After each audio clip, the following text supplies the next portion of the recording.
2022 বিশ্বকাপ জয়ী Argentine মহাতারকা Lionel মেসিকে সম্মান জানাতে 26 মিটার উঁচু এক বিশাল ভাস্কর্য নির্মাণ করেছে আর্জেন্টিনা। তবে ভাস্কর্যটির বিশালত্বের চেয়ে বেশি আলোচনা হচ্ছে এতে রাখা বিশ্বকাপ ট্রফির অবস্থান নিয়ে।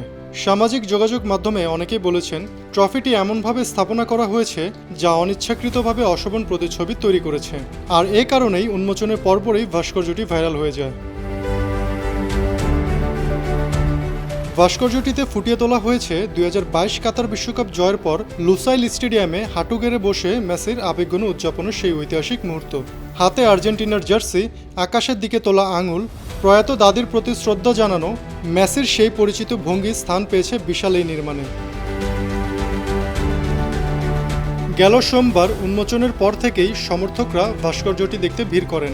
এতদিন আর্জেন্টিনার তেল শিল্পের জন্য পরিচিত কাট্রালকো অঞ্চল এ ভাস্কর্যের কারণে এখন নতুন পরিচয় পাচ্ছে পর্যটন কেন্দ্র হিসেবে।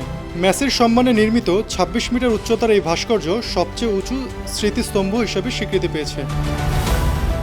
52 টিভি, ঢাকা।